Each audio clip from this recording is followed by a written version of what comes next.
could be used. Online exploded because. Nick, I need you to speak. Because I want to get, Testing. Can you hear me? I can fix it. Yeah, You need me to keep talking? No, you're good, you're good. Okay. How do we Should we do like that? Oh, I thought it's, it's because it's a different computer. I have on the big screen. Gallery. I I know. Some, so it probably. There's. I mean, I've had a few. Hold on, stick it. No, it does. It's just. Right here? There's more work. Yeah, Mark, he said, I think it's right here. Oh, it's this one? It's this Nelson. Got it. Awesome. This will work. I mean, I don't want to rush or anything, I don't, This you know, area. I'm looking to reach certain milestones immediately. There we are. I'd Oh, rather great. Okay. take in what I've reached and Is he gonna then. take pictures? just Okay. keep Yeah, so we'll do one. You can just point. The numbers will come as. Okay, ready? Yeah. Yeah. So now. Zoom in on. Spargo Clubhouse. Well, again, teaching and coaching. Thank you. And then, okay, Way more income. let's say to come out. Did I give him my card? So a lot of it is based on. Don't think so. Can I start bringing people in? Yeah. Yeah. India. Great. We might want to. It's so good. What are these? $30,000 for this video. Okay. Building and which cardboard building. Well. Garbage. I posted the other 7 different platforms. Did Facebook, it work? Instagram, LinkedIn. Hey, what's up, everybody? There's getting stuff set up for the live event right now. Just bringing some people in here. And Mark, just so you know, I muted you guys. We're picking you guys up a lot. So if you need to come off mute. All right. Dang, we got a lot of people in here. This is awesome. So I'm sure you all know that we're going to be diving into AI today. And that's probably a lot of what brought you in here. So I'm curious, and you guys can come off mic or you can go into the chat. How many of you are currently using AI? That could be ChatGPT, that could be Google, Claude, any of the AI tools.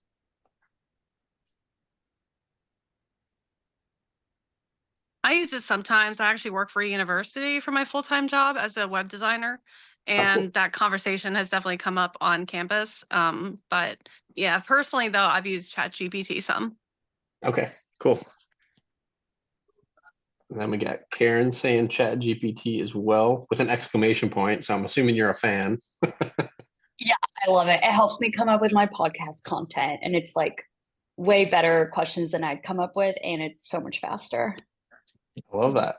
Then are you using a paid or the free version of ChatGPT so far?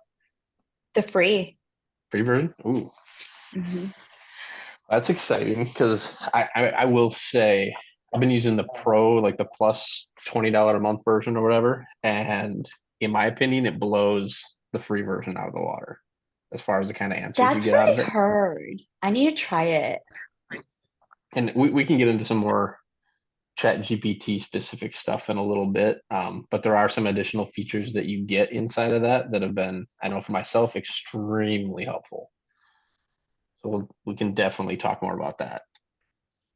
I'm going to, well, we got a ton of people in here. This is freaking crazy. This is awesome. So everyone, I'll have you put into the chat for this one. For those of you who are using AI, aware of AI, I want to know how much you're using it. So on a scale of like 1, I never use it, to 10, I use it almost every day for everything I do. Where do you guys fall in that AI usage range? Just gonna kind of get a gauge of the room. We got a 7 by Heather, a 1, Howard. What the heck? Just kidding. We got Linda with a 1. Daisha, if I'm saying that right, with a 6. Keva never uses it. Ooh, so I feel like this is going to be an exciting one for you, Keva, because I use this almost every day. I use AI. I think it's become a part of everything that I do is AI now. So I'm excited. I think your mind's gonna be blown with some of the stuff that we go over today. All right. So I know we had a couple people that jumped in and said they use ChatGPT for the. Emily's got a 9 in here. I'm really curious, Emily. Are you using ChatGPT or what tools are you using for AI? You got it, Emily. Or anybody. Is anybody else using anything other than ChatGPT right now?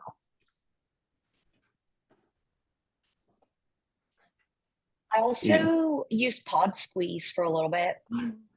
Okay, Pod Squeeze. I've not used Pod Squeeze a whole lot. I've heard some good things, but what I've found, and the more that I got used to using some of these tools, was I liked the flexibility and the control over things like ChatGPT, where you kind of control the output as opposed to some of these other platforms that You want your video? you put in a few things and then it just gives you what it gives you. Why? Because But- I want Stacy to know I'm in the room. Yeah, I agree. I know, I wanted to see me. It really, I think each person's a little bit differently. Some people just want like, hey, just give me some quick ideas right out of the gate. So something like a Pod Squeeze or Cast Magic or some of these other tools might make sense. But I like the control. I'm kind of a control freak. And Emily, she replied in the chat. She said ChatGPT and Perplexity. Perplexity is one, and that is one of the questions that's going to pop up later on. And I'm going to talk a little bit more in depth on Perplexity. That has become one of my new favorite AI tools. Even more, I probably use it more than ChatGPT at this point now. So I love that you brought Perplexity into the equation. I don't hear a lot of people talking about that equation. I don't hear a lot of people. I heard someone chiming in. Is that iPhone N?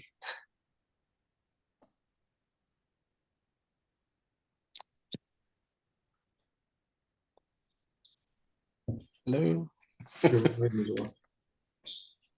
Don't turn it on. Don't think I'm picking you up. Maybe I'm the only one that's not hearing it. We got a couple. Isn't Perplexity a combo of ChatGPT and Claude? Asked Howard. So what's cool about Perplexity is it almost acts like a search engine, and it'll actually scan the web for all of these different Hey, sources. Salad, I got you for change. I'll let you know. Oh, I'm gonna McP. Were you talking to us or? Oh, as we're hearing you. Are you hearing me? Yeah. Okay. Well, I'm on McPee's computer, but it's Stacy's mom. Oh, okay. Well, I mean, I feel like we could go a whole bunch of different directions here. I mean, it's almost setting it up. That's what I was thinking too. We need to get some tunes going. Stacy's mom. Okay, I'm not I gonna immediately sing heard the because we don't song. want Yeah. that. But yeah, so the Perplexity, it allows you to access different like ChatGPT and Claude and things like that, and it'll talk like those platforms talk. But as far as the platform itself, it's really great for research. I use it. I basically replace stuff that I would search in Google. I go to Perplexity right now because it'll compile a bunch of different sources from all over the web, as opposed to you going to Google, clicking through all these different search results, trying to find your answer or formulate an answer. It'll do all of that for you, and it'll even cite all of your sources, saying like, this line item here, this came from The Verge. This line item came from TechCrunch, and it's super powerful in that regard. But yes, you can choose what model you want to respond to you. So you could choose ChatGPT if you prefer interacting with ChatGPT, or you could choose Claude if you prefer how Claude kind of talks to you, which a lot of people do tend to like Claude just for the it has a more conversational feel and not as like I'm a really smart AI robot. So Calvin said I use free ChatGPT, Bing, Blue Willow. I have not heard of that one, so I'm gonna have to look into that. Also looking, where to go? Looking to connect with anyone who uses generative AI in their business. For me to interview to complete my doctorate thesis of generative AI. Feel free to email. Ooh, okay. I haven't gone to school for it necessarily, Calvin, but we can talk. Mine too is great for getting the guests the gist of a topic. I love that. All right. So we have 20 minutes before we get rolling, before Stacy and Elizabeth take over for the main portion of this group. And we just keep getting more people in. This is incredible. 31 on Zoom alone right now. Just had Simona and Lloyd pop in here. What's up, guys?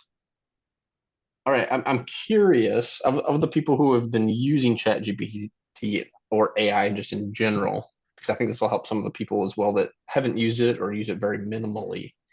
What are you currently using the AI for? Like what tasks or specific projects? Like what are you actively using the AI to do? And again, feel free to come off mic. You don't have to just live in the chat. I want this to be very conversational for sure.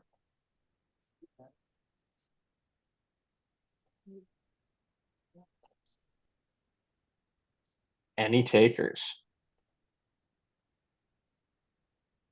I'm gonna throw Simona on the spot because I know Simona uses. Oh, of course, I have to stay on mute for a bit. Sorry. Okay, fine. You get a Yeah, pass. I'll jump in here. So I've been using it for specifically for podcasts, turning my podcast show notes into like a newsletter. So I often try and like repurpose the same content that goes out in a podcast in my newsletter and as well as a LinkedIn post. Nice. I like that. And so that brings up a really awesome point because I know a lot of people tend to be deterred from AI because they're like, it's not my content. Like, I don't want it to create stuff that's not mine. And what's really cool about the way that you're using it and how I really like to promote using it is taking the content that you already have and using the AI to kind of spin that content or repurpose it like you're talking about. You're not telling AI to make something up on its own. It's something that you've already created. And you're just saying, okay, let's take that and use it elsewhere, which I think is awesome. You don't lose yourself in it. Yeah, Yeah, that's kind of what I'm doing as well. Like I put in the chat, I currently run a Facebook group, and it really helps me to put in my own thoughts, but also make it better. And depending on what the topic area is or what the tone needs to be, it really helps a lot. But I just downloaded ChatGPT. I may go ahead and go for the pro. So now that you're, I may just go ahead and do it. I mean, worst case scenario, you try it out for a month, it's $20. And if you don't like it or it's not worth your money, then you just don't renew it the next month. That's what I've been telling people. Like I can easily throw away $20 and not feel too bad about it. And it's saved me a lot more than $20 a month worth of time. I'll tell you that for sure. Nick, can Lloyd, I throw did you in have one something more else? use case? Yeah, absolutely. So it's been really interesting because I feel like with podcasting and YouTube content, your title is so important just in like how people find you. And so I've been using it primarily for that. So if I have a title for a YouTube video or podcast episode, let's just say I'm interviewing X guest, oftentimes I'll put it in ChatGPT and say, can you help me come up with three different title suggestions for the episode? And oftentimes like that, whatever it comes up with is better than what I had, both in like searchability, but also just like how it sounds. I love that. I got someone coming through. If you wouldn't mind muting. I get it. Yeah, I actually, that's one of my favorite uses as well. I'm not super good at coming up with like the catchy titles. That said, I know no one's mentioned this. I don't think, at least not that I've seen in the comments. Gemini, Google's version of ChatGPT, essentially, I've been really impressed with its ability to come up with catchy titles. I've found, and like you can prompt it and you can do certain things to like not come up with the same structure in Chat GPT, but it seems like every time I do a title in Chat GPT, it's like a keyword or two, semicolon, and then like a long like subtitle, and that just drives me nuts. Yeah, no, I completely agree. I haven't used Gemini, but I'll definitely give it a try. Yeah, I would. I at least play with it. I mean, that's what I like to tell a lot of people is like, there's Chat GPT, there's Gemini, there's Claude, there's all these different things out there, and I found that for some things I really like using Claude. For other things, Chat GPT, like I'll mix and match depending on my use case. I know not everyone's going to want to hear that, so like just give me one tool that I can just use. But I mean, each tool does have its kind of pros and cons, and I think the titles Gemini does a really good job. One of the new ones is Microsoft Copilot that we're using, and it may be, I'm not sure how much of the AI capability is. I'm still pretty new to AI, but have you heard of any functionality that's good to use through something like Copilot? Excuse me. Copilot I've used a little bit. I haven't spent a whole lot of time with it just because a lot of the AI that they're using is pulling directly from OpenAI, who created ChatGPT. So Okay. in reality, I kind of think ChatGPT is probably going to have the bigger feature set than Copilot, just because it's the source of the AI. But I mean, I'd honestly, if you're going to do something, and this is exactly how I test some of the stuff out. If you're going to ask ChatGPT for a response or Copilot for a response, paste that same exact prompt into the other AI platform. Paste it into Copilot, paste it into Gemini, paste it into Claude, and see what kind of responses you get out of them for every single one. Because you might be like, ooh, Claude did a really good job with this kind of question, or maybe Copilot does a better job. That's kind of how I like to play with it, and I have discovered certain tools do things better than others just by how you ask the question or what you're actually asking for. Now, I did want to, because I know several people here are on the free version of ChatGPT, and I wanted to quickly show you one of the big features. Get this open. One of the big features of the Plus version that I absolutely love. Emily says they're currently using it to do topics for my YouTube channel, White Sparky. Yeah, I love that. I do the same thing. It's a huge time saver, especially when you're like stuck coming up with ideas. Okay, so I'm hoping everyone can see my screen right now. Yes. Perfect. Okay, thank you. So this should be pretty familiar. Although if you're on the free version, you likely haven't seen GPTs. Now, GPTs are essentially like these, like they're almost like bots of ChatGPT built specifically for a task.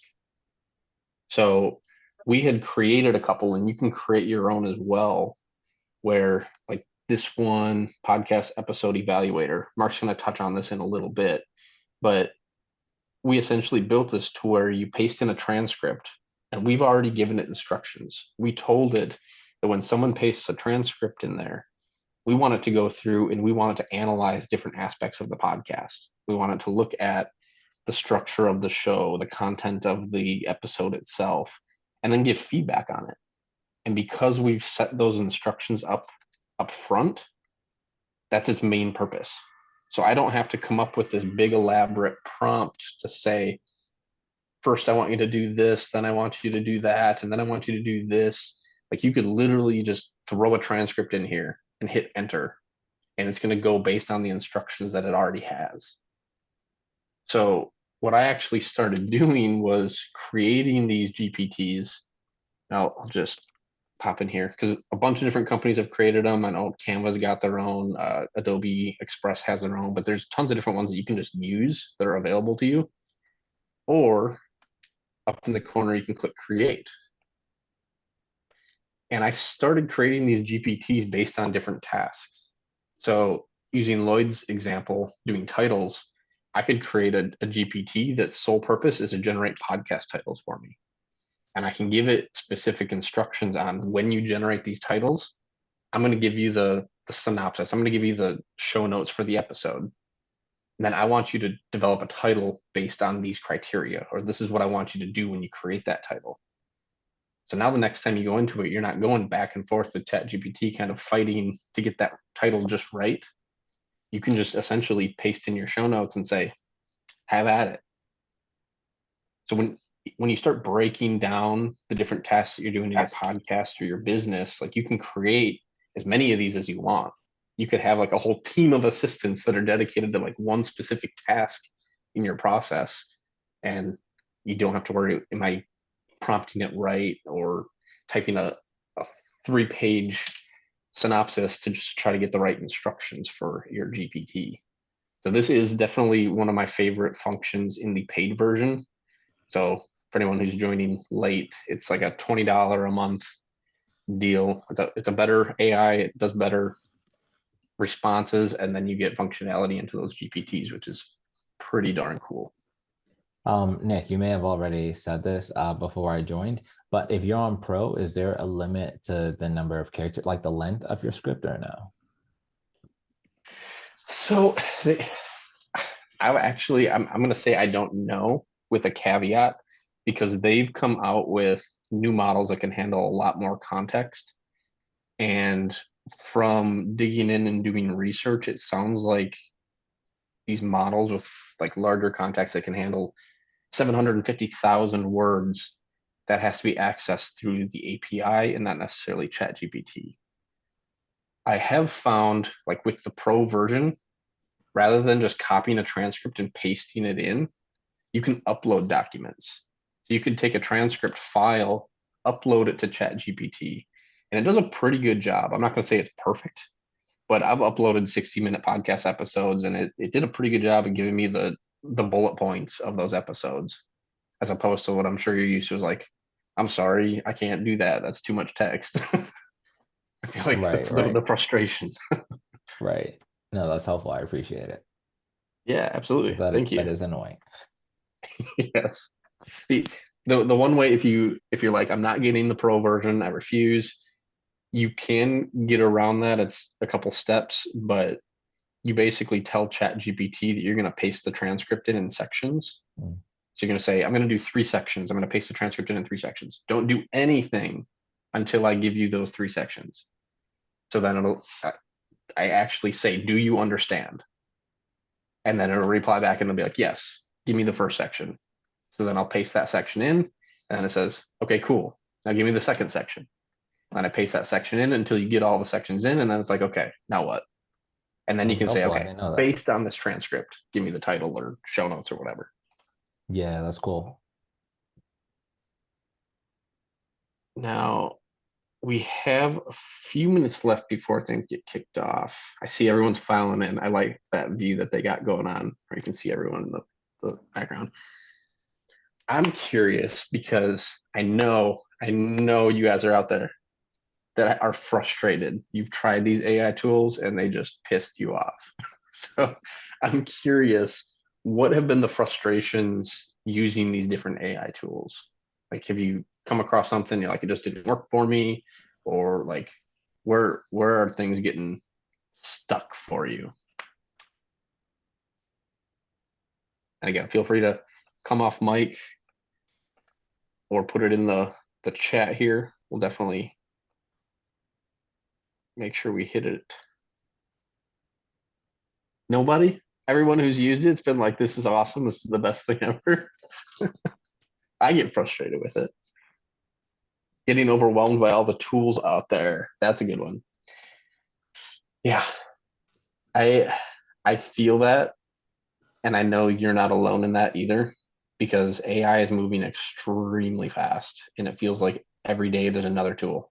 And you see it on social media, you see it everywhere, and then you're like, I just started using ChatGPT, and now someone's telling me that I have to use Gemini. And I just started using Gemini, and now someone's telling me I have to use Claude. And it gets overwhelming. I don't know if you. Hey, Nick, can you hear us? Yep, I hear you. Can you hear me? We're gonna get started in like 2 minutes. And how long? 2. Two? Oh, all right. And like I was saying earlier, I think one of the best things that you can do, because every tool is not going to be perfect for everybody. Take some time to play with them. Like try some of them out, pick 2 or 3 tops, and just give each one a little bit of a chance. And you're going to find pretty quickly that this one doesn't really give me the type of answers that I want, or I don't really like how this one sounds. It's more difficult to get my voice. Again, I know that's probably not an answer a lot of people want to hear, but these tools can't really do everything. Like one tool can't do it all. And there's going to be a little bit of mixing and matching, but it's figuring out what you need and what tools can actually accommodate that. Hey, Sharina's Z Flip 5. Did you have something you wanted to add, or you just unmuted? Oh, I'm just unmuted. I'm sorry. Oh, okay, not a problem. I just wanted to make sure if you're chimed in or had something you wanted to ask. So I see some error in response, like when I asked to generate an image with a specific word, it distorted the word with different spelling. That is a very common deal. AI hasn't been super great with generating text on images, just in general. It's gotten a little bit better, but for the most part, there is a lot of issue with that. I'm gonna put in the chat another AI tool. I know, another one. This tool actually is probably one of the best ones out there for generating images with text on it. I'm gonna need your help to. I'm not gonna say that it's perfect, but it does a lot better job. Do they hear us? We can hear you. Nick, do you hear that? Yep. Okay, we're about to start. Sorry to interrupt your class over there, Nick. We're just kicking it. Nick, can you hear me? Yes, I can. I'm gonna turn it up. I don't think Nick hears me. No, he does. He said yes. You hear me? Great. Okay, everyone. We're gonna get started with everybody online and in the room. Welcome to our third pod experience. So excited. Elizabeth and I have been doing this. We've been getting better and better, raising the bar. So I feel really good about our third one here and glad you're all here. And today's topics, we have 2 people that flew in to be in person with us, which is really, really special.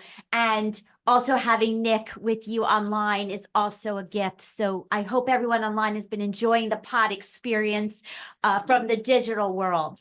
So today we're going to be talking about how do you use artificial intelligence, AI, to actually help you streamline, even start a podcast, improve. How do we create shortcuts? Because we know that it takes so much time in creating content. So it doesn't have to be that much time and effort. So we're going to talk about how do you leverage AI. Then we're also, if you don't hear people, okay. That's just the chat. Okay, I'm just making sure you all hear us. All right. And also, then we're going to get into the conversation of the human factor, how to save time and become more efficient. And that is around virtual assistants. And you're going to be quite surprised how affordable it is and how much value that can be for your business, for your podcast, for your content creation. And we'll hear some use cases, which Elizabeth has a lot of experience in, and as do I. So we'll get to that after. This is going to be somewhat interactive. Each presenter will have their own style for this. So let me kick off by starting to have you meet, just a quick introduction to each person. So I'll start here. I'm the moderator and one of the co-hosts of Pod Experience. I'm Stacy Sherman, and I have a company called Doing CX Right. CX means customer experience. So if you ever wanted to learn how to double your income by really using your existing clients to nurture your business and maximize referrals, I'm your go-to. All right, with that said, And I have a podcast, obviously, here and loving it and so happy to be sharing all the knowledge with all of you. What's the name of your podcast? Thank you. Doing CX right. Ah, okay. Appreciate that. Thank you. Yes. Stuff. Thank you. So I'm going to start with the first two speakers, just introduction. So Mark. Yeah, I'm Mark Ronick. I am almost a 20-year podcaster now. I have a podcast production and consulting business that's been running since just before the pandemic. And I also, with Nick, we have an online community called Next Gen Podcaster, and it's designed to help podcasters utilize AI to help them with all of their different processes, from creating to promoting a podcast. And I also have a podcast. It's called the Podcasting Morning Chat. It's how I initially got connected to this group through Stacy, and several other people in here are part of that community. It's a daily podcast every Monday through Friday at 7 a.m. Eastern. We do it live, and then we put it out as a podcast a few hours later. And finally, the big thing, the thing that I'm most excited to share today is that we're also putting on a podcast conference. That's happening in Charlotte, North Carolina, June 28th through the 30th. We have a weekend filled with over 30 different speakers, professionals to independent podcasters. And it's really geared toward people like you, the independent podcaster, the person who's basically doing it on their own and looking to network, collaborate, get information that maybe they've been trouble finding. And it's going to be a really exciting time. And it's our first one we've ever done. So we're super excited. Spotify is our title sponsor, and we're working with a lot of other amazing sponsors as well. So that's me. Yeah. Thank you. Hey, look at it.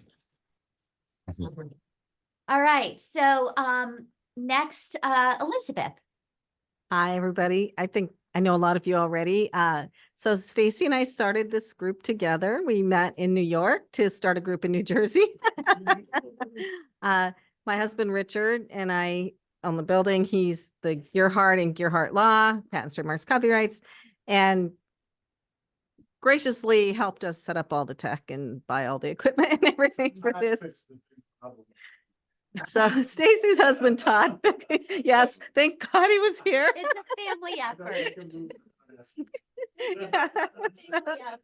So Richard and I have a radio show that's nationally syndicated. We started out on iHeart New York, and now it's played across the country. It's for entrepreneurs. It's called Passage to Profit. It's also a podcast, and we now record it every other week. And I have another podcast that is completely different than that. It's about cats that I do with Danielle Woolley. And that's, I see you laughing over here. Isn't it? It's awesome. Hey, you can do a podcast about anything, right? So, Yes, you can. so that's my story. Yes. Yes. Yes. All right. And well, since Mark's connected to Nick, I wanted to give you a chance to people in the room to get to meet you. Hey, everybody. Hello. Live and online. I'm Nick, obviously. I got into podcasting back in 2020, so I guess I'm part of the pandemic boom of podcasters, and I ended up just falling in love with the entire process. After having several people come to me with questions on podcasting, I decided to turn that into coaching. So that's ultimately how Mark and I ended up meeting. Then the ChatGPT boom hit at the end of 2022, and we're like, this is a huge opportunity for podcasters.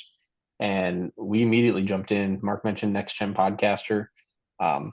My focus a lot now has been AI and how to use AI for podcasting and content creation. And it's been a blast.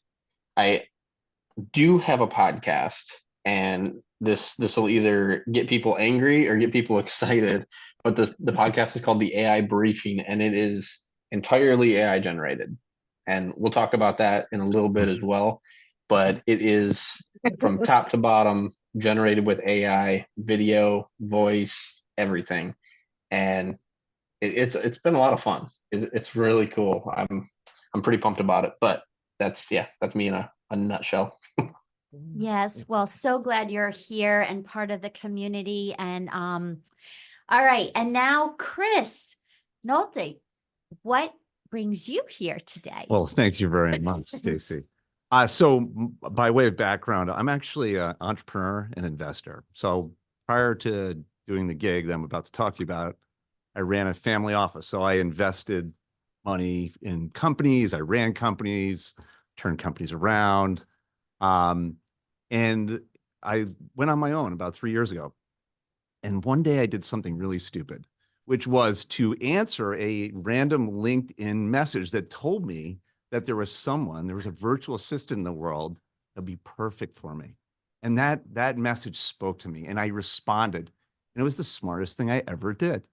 The person I ended up hiring was a material scientist, an engineer who became my executive assistant.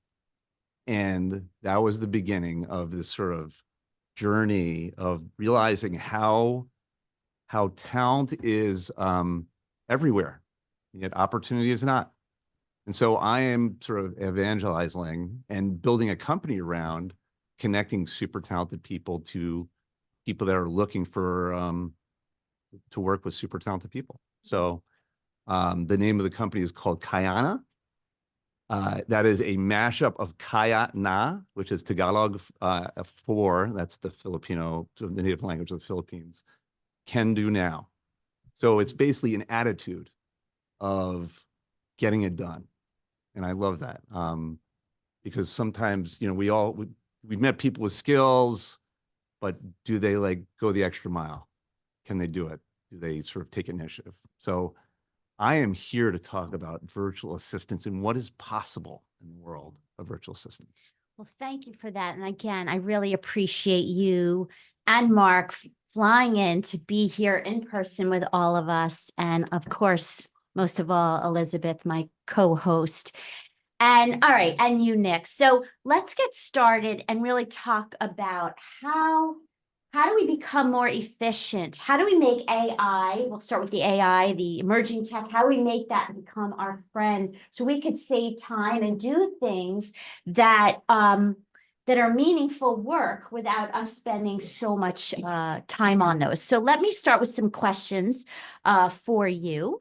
And that is, how does one start a podcast using AI and to advance their show? Where do they even begin? Because there's so much in the AI world. It's like can make you dizzy. So my smart ass answer is going to be, you could go to ChatGPT and say, how do I start a podcast using AI?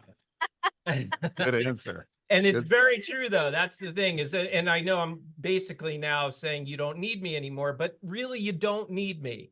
If you go to ChatGPT and you treat it as if there is a person on the other end and you ask your questions, you tell it your struggles, you tell it your challenge and see what it comes back with, right? And sometimes it may not come back with something great, but I find even when I get bad answers from AI, it helps me think. It helps me recognize, oh, wait, I don't like that. And then I have something that I can point to and say, okay, if I don't like that, what do I like? And it starts getting my brain moving. That said, I think that a great start would be to sit down with something like ChatGPT, and we'll talk about some alternatives too, and start with your idea. I'm going to assume for a moment that you have this idea for a podcast. You start interacting with it and tell it what your idea is and tell it you want to come up with 20 different topics for episodes. And then it'll spit it out. And then you just keep building from there. I want to give you the short answer because I know we've got a lot, but that's where I would start. That's where I tell a lot of people to start is just go in there, start interacting, start asking it questions, and start developing an idea for your podcast. Yeah, I would also say that it starts to get its own knowledge of your tone, right? It can. You could start to train it. Can you talk about that? Yeah. So what you have to do, so there are several ways you can do this, but you can train it within a conversation. So you can have multiple conversations going on with a ChatGPT. And what we've done is we can also create our own mini ChatGPTs, which are custom GPTs. And so what I've done for myself is I've trained it to learn my vocabulary, learn my grammar, learn my voice style, by giving it transcripts from my podcast and from blogs that I've written and from emails that I've written. And what I do is I train it and I tell it, you know, this is for my podcast. This is how I speak during my podcast. This is how I speak in email interactions with clients, with vendors, etc. And it starts to learn over time. It starts to learn your voice. And the more data you feed it, the quicker it's going to start to learn it. And again, it's not perfect.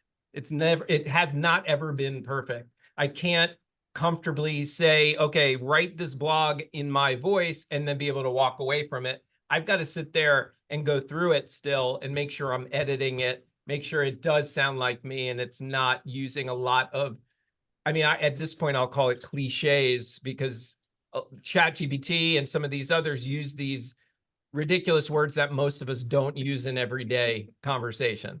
So that's a big reason for training it in your voice. And if you're doing a podcast, all you got to do is transcribe it and feed it, and it'll start to learn. I actually have a list, and I know you've talked about it. Oh, and I'll get to you.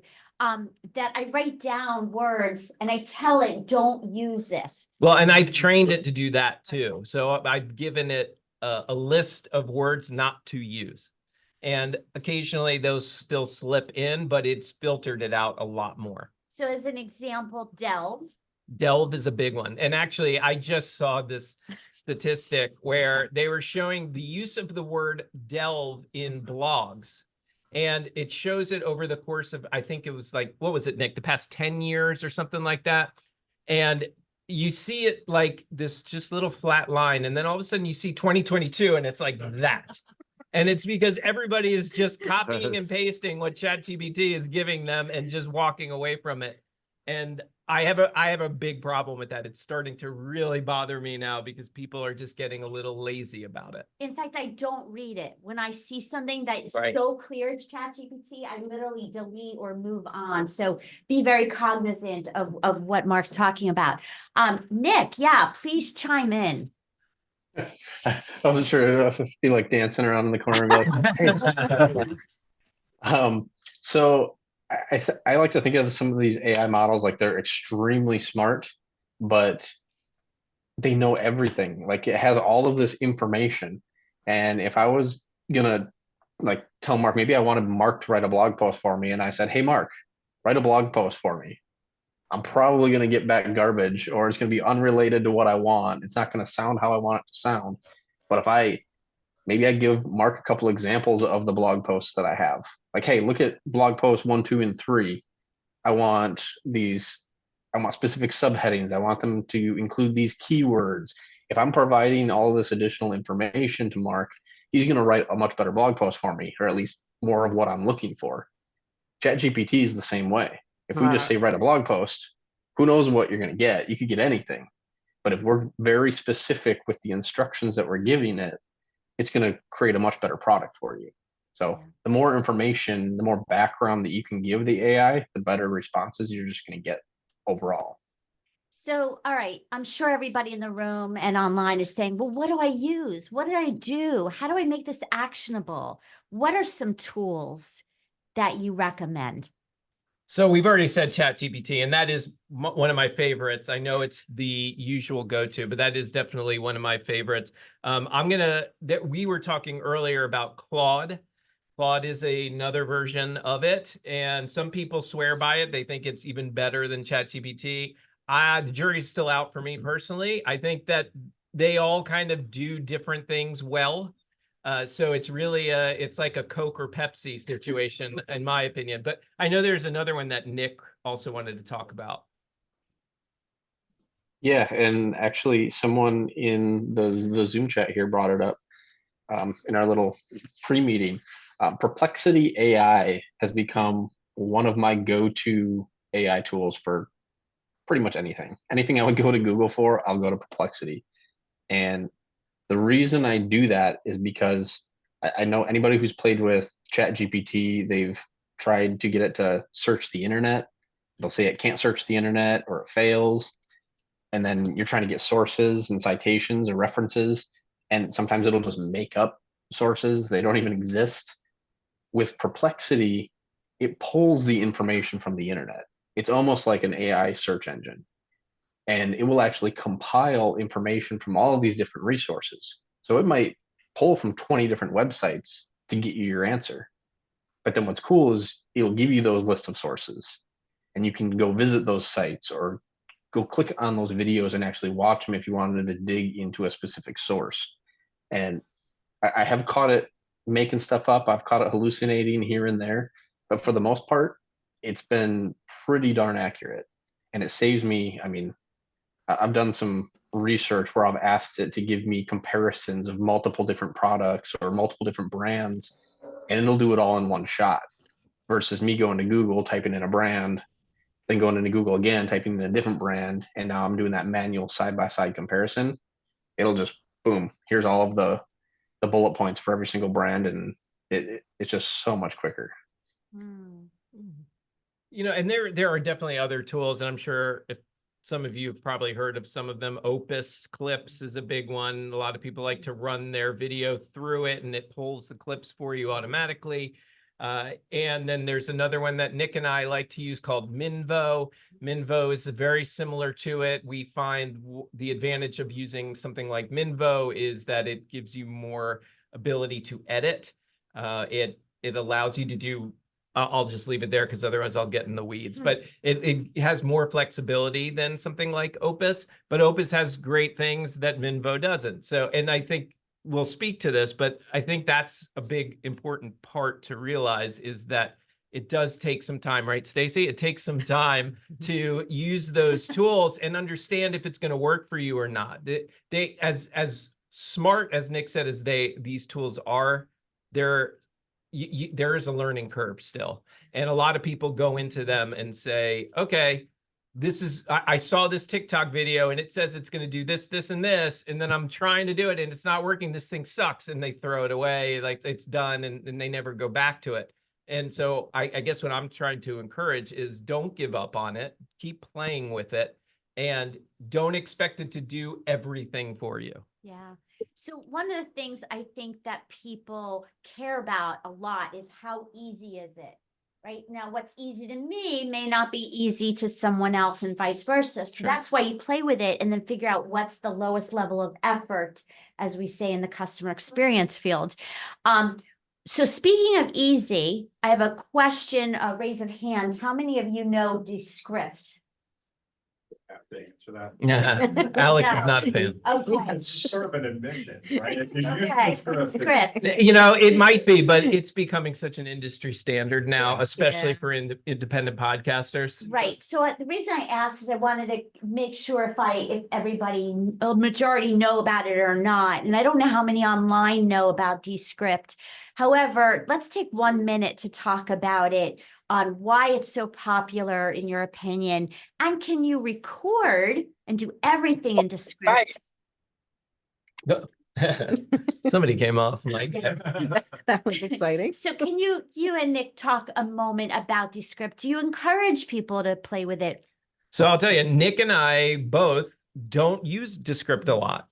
And You don't like it? and honestly, if I'm It's a being movement. completely honest with you, it's because I did what I just told you guys not to do. When I first used Descript, I just didn't get it. It just didn't make sense to me. It didn't feel intuitive to me, and I gave up on it. Now, that was a couple years ago, and I know that it's come a long way since then, and a lot of people are really singing its praises. I think the stuff that I did love about it was the fact that it did a lot of the editing for me. It got rid of a lot of those filler words, a lot of the long pauses and gaps, and it also does some things which there are some other tools now that do this too, but it can learn your voice and actually use your voice to record. So for example, if you missed a line, messed something up, and don't feel like going back and recording and adding it into your edit and all that stuff, you can have it just say it for you in your own voice.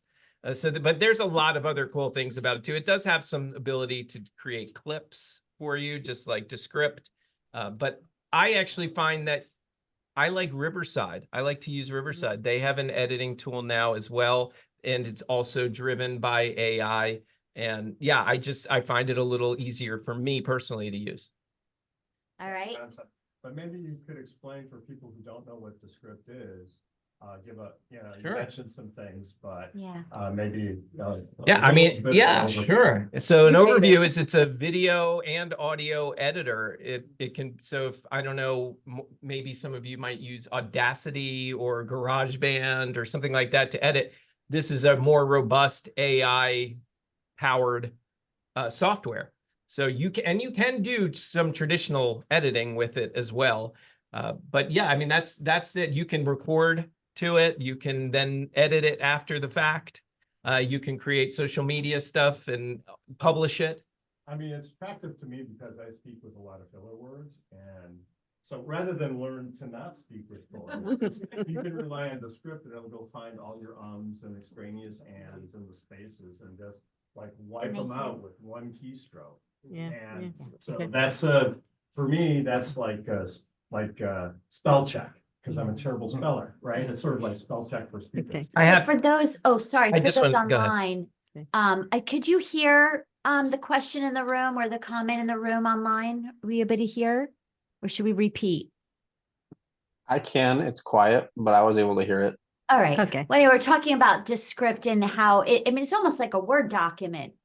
And you pretty much can just cut Yeah, that's a words. good, I'm glad you said that, because yeah, there's one of the ways you can edit is through the transcript. It'll make a transcript of that recording, and then you can just go through the words and you can delete words out of the transcript as opposed to looking at the WAV files and trying to edit out that way. I do want to say one thing. If you want to work on getting rid of those filler words yourself, just talk a little bit slower than you normally do and pause. I do this on my show, and sometimes it actually bothers me when I listen back to it a little bit, but that's because I'm just criticizing myself. But stopping, even mid-sentence, just stop for a second, and you'll be amazed how quickly those ums and uhs will go away. So just pause here and there when you're talking and slow down a little bit, and you will be amazed how many of those go away. And then you can use Descript to speed up the audio. And then track. you can do that. I feel like that would be like trying to hold in a sneeze. I think the hardest part about the script, and it does wonderful things, and yes, it's being recorded, and I said that, is understanding its language. Yeah. Because it does everything you want, and if you're an Audacity or GarageBand person, it's just does it in such a different way that it makes it challenging, but it can do everything. And that's a good point, Alex, because I think if you're used to using traditional editing software, it's a harder curve to learn, right? But if you're an independent podcaster just getting into podcasting, it's probably one of the best tools you could be using. I love that. Now, a question. There's some people that are afraid to start a podcast because they don't want to be on a video. So, but there's AI, you know, a lot going on in AI now that how can you actually, I don't know, there's a lot of cloning going on. Like, what's your advice to people who are afraid, and how can they use AI to start or to get comfortable? Let me see if Nick first. I'm happy to answer, but Nick, do you want to take that one? So I'm sorry, I was replying to a chat. So how do we get more comfortable? How do you get more comfortable? So AI today, right? There's so much that you can do for people who are afraid to start a podcast. They don't want to be on camera. Well, there's a lot happening. Yeah, clearly don't want to be on camera.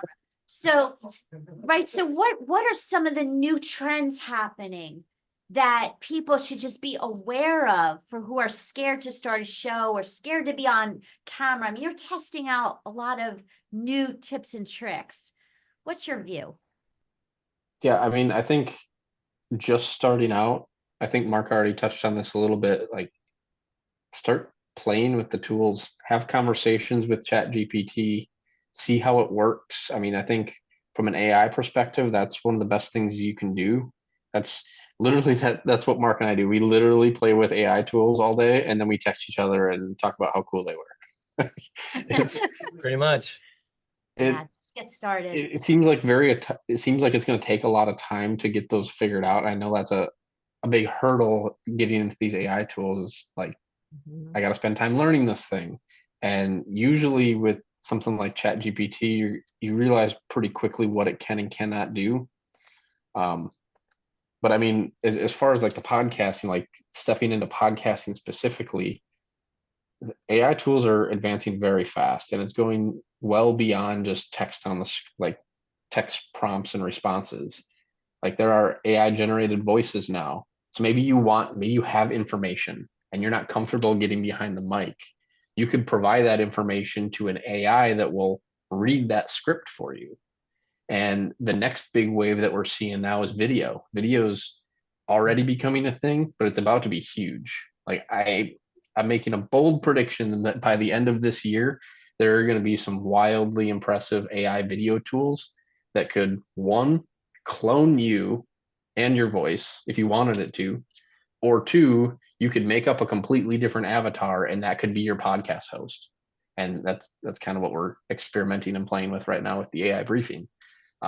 But I mean, there's definitely options if you're nervous about making that step. But I will say getting in front of the camera, as scary as it can be, it's opened up a world of opportunities for me. And I was in that situation where I would freeze in front of the camera. And now that I've just kind of said, screw it and started doing it, I've slowly become more comfortable. And now I'm sitting here in front of you guys. I wouldn't be here if I didn't take that first step of saying, you know what, if people are going to see it, they're going to see it. And it is what it is. But that was a huge first step. And you guys, if I can do it, believe me, you can too. And I would say if you're scared of AI, because that is scary, some of the bold prediction that Nick made, it is scary. And what I would say to you is it's not going anywhere, right? So it's probably to your advantage to at least get familiar with it, get comfortable with it. And if you think you're not using it, you probably are already using it. It's built into so many different applications, so many different things these days that you're probably already using it. So I would encourage just to play with it, get comfortable with it, because it isn't going to go anywhere anytime soon. I want to highlight one more thing for people. And you might say, I don't even know what to podcast about. I don't even know what content I should be talking about. Well, use the AI as a conversation and just start putting in your favorite topics or what do people come to you for? That's probably your passion. If other people are asking you questions, dig into that and then use whether it's Perplexity or ChatGPT or other to start to say, give me a list of topics to talk about based on this. So is that how you come up with topics or in the beginning? Yeah. So every morning I do this podcasting morning chat, and I fully admit there are mornings that I wake up, I am not prepared. I don't know what the heck I'm going to talk about. And I will just sit down with AI and start brainstorming. And usually the first thing I'll do is I'll just say, give me a list of things to talk about. And it understands what I'm doing. It knows that it's for my show and all that. So it gives me a list. I just look to see, is something catching my eye? If it does, I'll say, let's explore this. And then it's breaking it down for me and giving me thoughts and suggestions. So yeah, so that's what I'll do. I want to give a chance for Elizabeth. Do you have a favorite AI tool or use case? I do have a favorite tool. I love Canva. And I know Canva's wasn't an AI tool. Yeah. So I started using it years ago and it wasn't an AI tool. Now it's actually got a new feature now that I love. You can put a picture of yourself in there and do skin correction and it'll take all the lines and wrinkles off. Nice. But you can generate images, AI images. They're not real great, but I mean, it's just the AI in Canva is moving forward and I love Canva. I do a lot of image generation there. Yeah, I do a lot of image generation as well. I don't use Canva a lot, so I'll have to check that out. I like using Midjourney and I like using ChatGPT, their DALL-E. It can get really surprisingly good.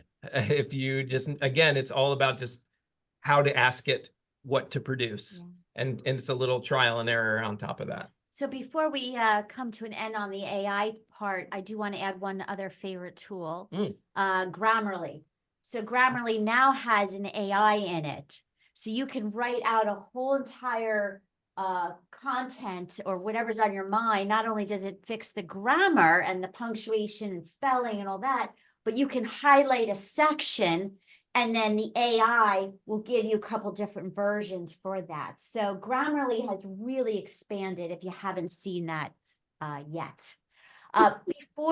Do you have anything else, Nick, to add as far as the AI and efficiency, and any closing remarks on that?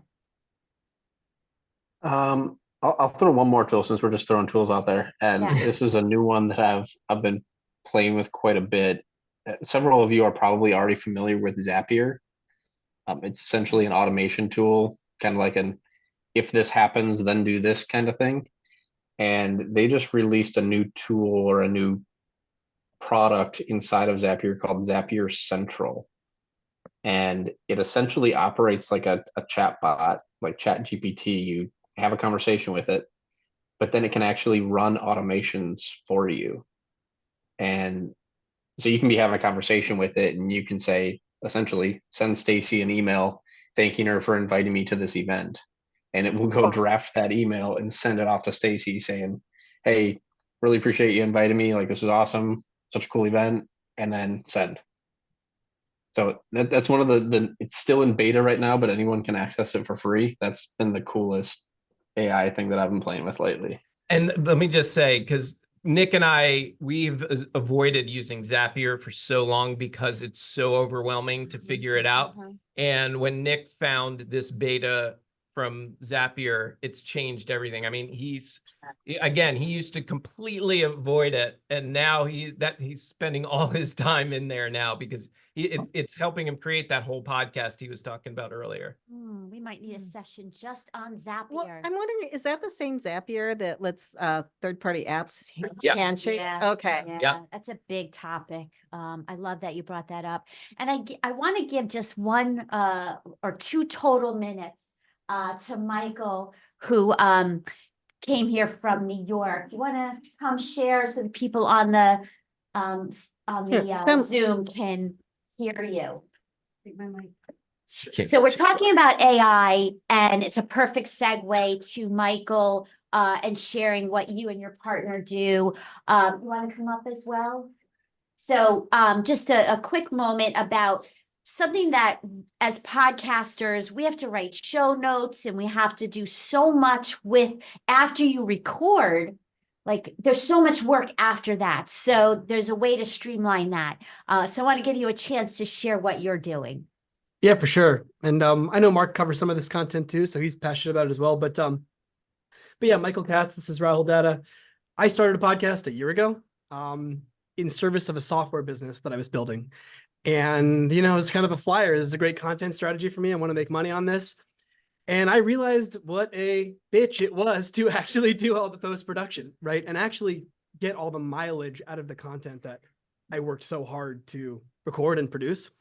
And so, you know, we tried some of the tools out there. We are AI builders. We know ChatGPT really well, Claude, all the above. I asked Rahul and the team, can you build something for me to automate this part of the process? Everything from the publishing copy, titles, description, show notes, to telling me what clips are good, not quite using like the full clipping, to social posts, to newsletters and blogs. Because I wanted to, like I said, get 100% out of this thing in minutes without all the iteration and back and forth. And so we built it. And I basically said, let's release this to the world and let's get everyone else on this now too. We went into beta about a month ago. We have a lot of users using it. It's really, really effective for me. I wouldn't put anything out there that I didn't think was extremely high quality. It can learn your brand voice as well. So you can put in examples, iterate based on that. And we're actually going to be in beta at least for the next 2 weeks to a month. And so I did want to give the community access to it here because we just want to benefit people who are like us. It's so hard to stay consistent on this podcasting game, as you've probably seen working with people for 20 years now.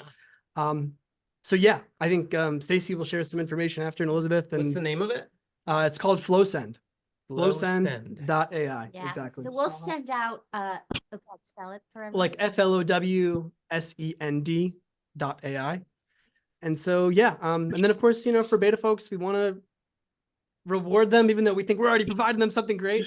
And so, giving discounts after, right? Of course, you know, Sure. we think it's Build a, base. yeah, exactly. Mutual Share the benefit love, of everyone. yeah. So yeah, we love this community and it's been amazing to be a part of it. And so thanks for giving me a moment there to share. Yes, and we will share it in the in our email and give people more access to what you're building. And I just want to say that you're doing so much right in before you go to market and just say, here, we're here. You're really doing a lot of concept validation and feedback.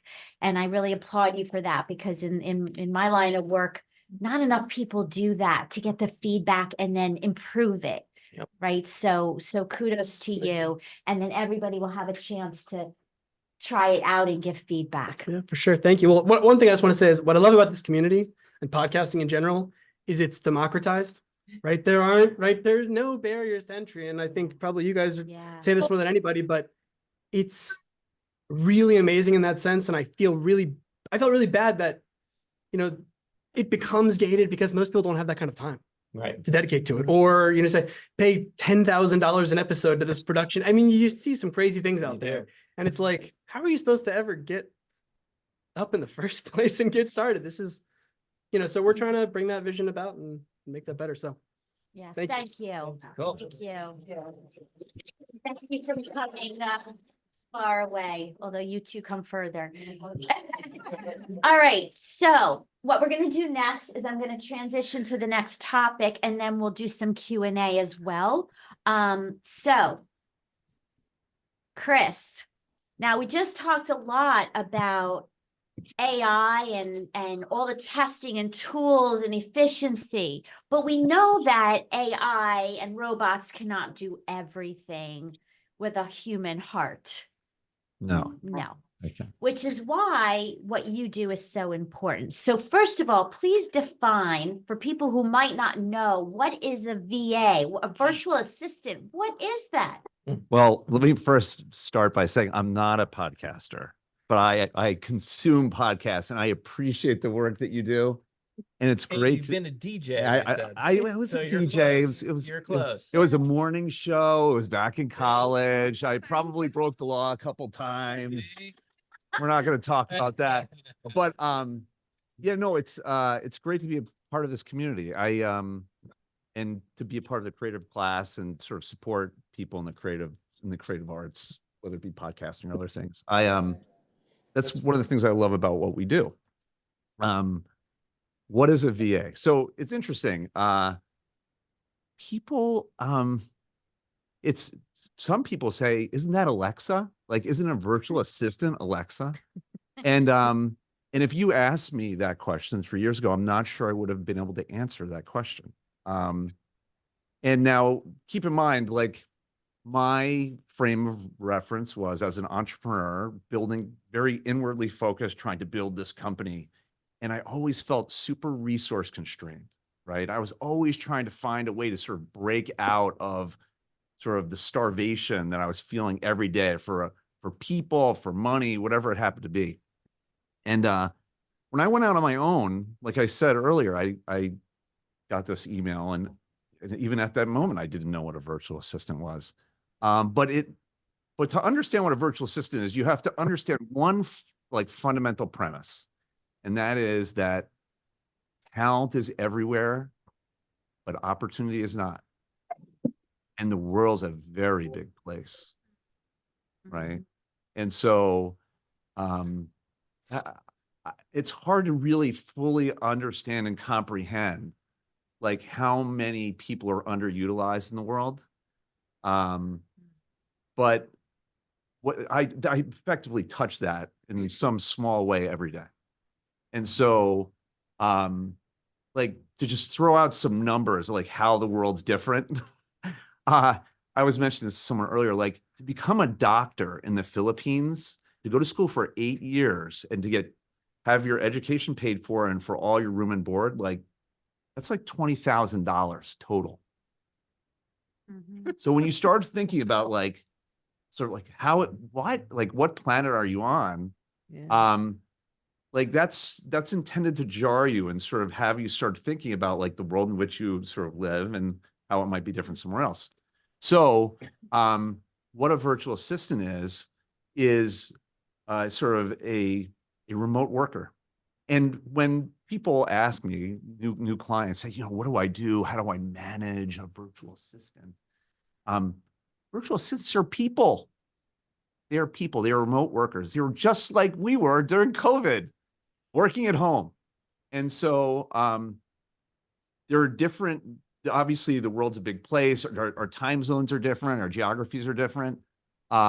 So you could talk about virtual assistants knowing certain types of things, being in certain types of geographies. Are they in your same time zone or are they in other time zones? Do they speak the language I speak? Do they speak other languages? How much experience do they have? But they're just people. They're just people. Now, what makes virtual assistants unique and the fact that talent is everywhere and opportunity is not, is that most times other than not, like as a point of reference, they're much less expensive than what you're accustomed to, like much less. You can drive a tractor trailer, so the gap between the value that you otherwise experience here and the value you experience there. So the first virtual assistant I hired was a material scientist. She was trained to build microchips, which, as you can imagine, would be a really valuable skill right now. I hired her for $13 an hour. MBAs in India coming right out of school, $17,000, right? Mhm. That's a starting salary. So when you start thinking about that, and you think about the world being a big place, I think they graduate about 200,000 MBAs a year in India. It's crazy numbers. So if you think about what's possible in the world and who could help you do it, you really should think broadly. And if you could just imagine what you want, there's someone there that could fulfill that need. You just have to find them. That perfect person's out there. You just have to find them. And so that is what a virtual assistant is. It's a person that's working remotely in support of you. And typically it's much less expensive than what you're accustomed to. All right, so we know there's great talent out there, and that's part of what we can tap into for the things that are so there's just too much to do as a podcaster or even as an entrepreneur. So what are some use cases that people can think about when they say, well, I like the idea, but I don't know what I would use them for? Right. Well, so I was that person once too. And because there is sort of a learning curve to understanding how to work with a remote worker. But I would go back to this idea of it's just a person, right? Except that they're dedicated to you. Now, that's the type of virtual assistants that we hire and put with clients in our company. These are full-time resources. These are not gigs, okay? There are virtual assistants that sort of operate that way and they go kind of gig to gig. But these are people that are there for you. And I perform and work well in front of others. And it's sort of something I know about myself. Like if I had to get up every single morning at 9 o'clock and start at 8:30, whatever it is, start working, and I'm alone and there's no one watching, and I could get a cup of coffee and there might be something better to do. When I first started working with my virtual assistant and Liz, my first virtual assistant, who's still part of our team, she would just be there. She would hold space. And I would just, and that was the first couple of weeks where she would hold space for me. I'd say, I think we should do this. I'm not really sure. What do you think? And these are smart people and they've done other jobs and they've worked with other people. So I say, well, Chris, you could do that. Yeah, I could, but it's a little bit like AI, but it's a person. And then over time, though, these people are with you, right? They're part of your team. And so I started the virtual assistant company I had with one person. And then it became 2, and then it was 3, and then 4. I hired my 11th person 2 days ago, right? And first of all, that's an amazing experience to have that relationship with people and to build that team and have these people interacting. And the business is building itself and you're not part of the business. You're working on the business, not in the business. But it's that help. It's that help that really sort of helps you day to day, that picks up the pieces, does those things that maybe you don't have the energy to do or the time. So let me give some real cases here. Yeah. And then I want to also give Elizabeth a chance because she also Ah. knows a lot about this. So everybody should know I have been a client of Chris. So he had me my first VA I've never had before. And it was hard to start because I was just like, I can't relinquish all this control. And, it's like, Right. I know what I'm doing and I know I don't even want to do it, but I'm doing it. All right. So then Chris came in my life and then this woman came in my life. And some of the things that I was doing myself that she was able to help with.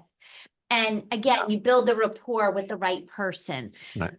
Which is, okay, so if you talk about podcasting, all I really want to do is just show up, do my recording, and mine's an interview podcast. I want to show up with the mic and then I want to be done. Right. So that's what she really helped with is there's all this prep work before a podcast where you're writing out your questions, whether you give it to the guest or not, you write out your thought process. You are messaging the people, if you're doing an interview, like all the information, where to find, how to join the call and the follow-up and the reminders, and send me your bio and send me your headshot, right? And then after the podcast or video that you do, then there's all this, post-production work. And we talked about AI tools today, but some of it takes a lot of time. So I just want to give a glimpse if people are saying, well, what does this have to do with podcasting? This is a lot of tedious work. So you can focus on showing up at the microphone. Right. And being sort of your best self and creating value how you know how to do it. And building partnerships with other podcasters, building your audience, like working on the podcast, not in the podcast. Truthfully, there's so many things they could do for you. It really is the things you'd love to do for yourself, right? Yeah, only that, and this goes back to the AI part of this, is that AI is making everyone more efficient. And unfortunately, because of that, the bar for execution just gets higher and higher and higher and higher. And now you have to look like a rock star because everyone else looks like a rock star. And now, and yet you still have the same number of hours in a day, right? And so like, you're still getting this sort of spiral of, well, how do I find time? And so the way I tell clients to think about this is I say, think about all the things you do that you wouldn't charge yourself, like you wouldn't charge someone else or couldn't charge someone else to do for you at that price. So say I'm worth $50 an hour, whatever your number is. Okay. Well, would you pay $50 an hour for someone to answer your emails for you? No, you wouldn't. You'd be like, oh, no way. It's not worth that. I'm not doing that. $100 an hour, whatever it is. And so that ends up probably being about 30 or 40% of your time.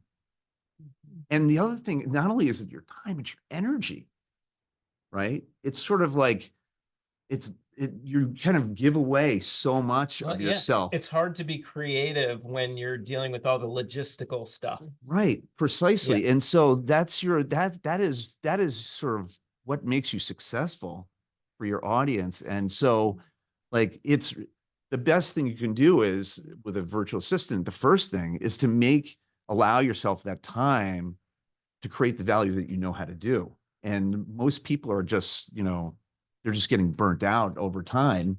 That's the consistency issue.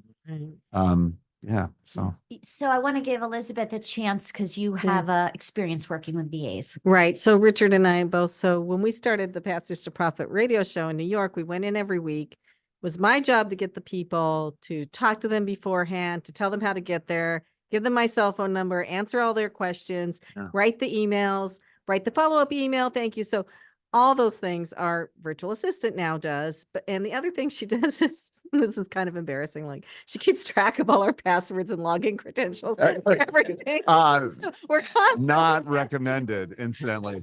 I do. Not recommended. No. Well, I have them written down now, but she does. I mean, we can ask her. She does handle a lot. Like we treat her like an employee. She handles a lot of stuff for us. But I want to say something too, a little bit about the difference between a virtual assistant and somebody on Fiverr or Upwork. So we have hired all, and we've had people in-house. And I think, first of all, when someone's virtual, you can get better talent. We've discovered that. Somebody on Fiverr or Upwork just kind of wants to do a set job. And if they're not working full-time for somebody else and they're doing stuff on Upwork and it's not a second gig, you probably don't want to hire them for a long-term project, from our experience anyway. So I think with the virtual assistants, there's accountability because they typically, unless they're doing it on their own, they typically have a boss. And if they don't know something too, they can ask the network that they're in to help them solve their problems. So we've been very happy with our virtual assistants, and our virtual assistant uses AI. We use AI for a lot of things, but she also uses AI. So that's the other thing, is like virtual assistants, I think, kind of have to be really up to date on everything they're doing. So we like them.